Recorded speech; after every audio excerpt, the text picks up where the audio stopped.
હાલ અત્યારે નવલી નવરાત્રી ચાલી રહી છે ત્યારે રાજકોટના નીલ સિટી ક્લબ ખાતે યોજાયેલા ગરબા કાર્યક્રમ દરમિયાન વિધર્મીઓને લઈ વિવાદ સર્જાયો હતો। આ અંગે આયોજક અને કોંગ્રેસ નેતા ઇન્દ્રનીલ રાજ્યગુરુએ સ્પષ્ટતા કરી હતી કે સનાતન ધર્મ અને માતાજીની આરાધના માટે અમારે ભાજપ કે ગૃહમંત્રી પાસે શીખવાની જરૂર નથી। અમારી પરંપરામાં માતાજીના ગરબા ગવાય છે અને રાસ પૂર્ણ થયા પછી માત્ર 15 મિનિટ ડીજે વગાડવામાં આવે છે, તે પણ હાજર લોકોની માંગ મુજબ। ગઈકાલે હિન્દી ગીતોને બદલે ઢોળ વગાડી ગરબા રમાયા હતા।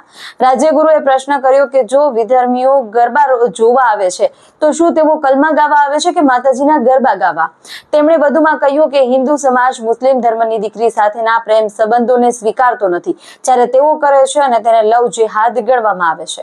એવો કંઈ બનાવ બન્યો જ નથી। ભાજપ એના પ્રચાર માટે VHPને આગળ કરી અને જ્યાં લોકો નવરાત્રિ આરાધના કરવા જાય છે ત્યાં ડિસ્ટર્બન્સ આખા ગુજરાતમાં ઊભું કરવાનો ભાજપ પ્રયત્ન કરી રહ્યો છે અને એને બૂસ્ટર ડોઝ આપતા હોય એવા નિવેદન ગૃહમંત્રી આપે છે।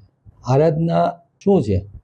ભાજપ નક્કી કરે એને આરાધના કહેવાની કે ખરેખર માતાજીને ના ગરબા લઈ, એના દાંડિયા રાસ લઈ, એનો રાસ લઈ અને લોકો આરાધના કરે છે।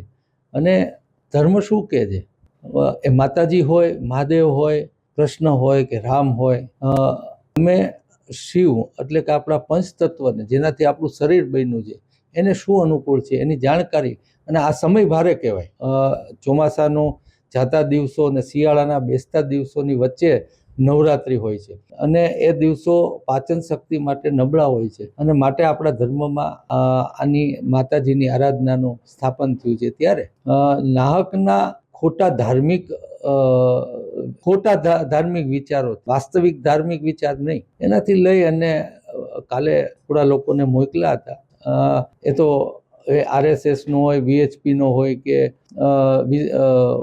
બજરંગ દળના હોય, આ બધા કાર્યકર્તાઓને એક નશામાં રાખવામાં આવે અને એનો આવો દુરુપયોગ કરવામાં આવે છે। અને એ કાર્યકરો કાલે આવ્યા હતા એને અમે બહાર ત્યાં જ રોકી રાખ્યા હતા। પોલીસે એમ કીધું કે તમે એના 5 જણની વાત સાંભળો, ત્યારે ત્યાં બહાર જ દરવાજા પાસે અમે બેસી અને ધર્મ શું છે, સનાતન શું છે એની એમને મેં સમજણ આપી હતી અને એ રાજી ખુશી બધા વયા ગયા હતા।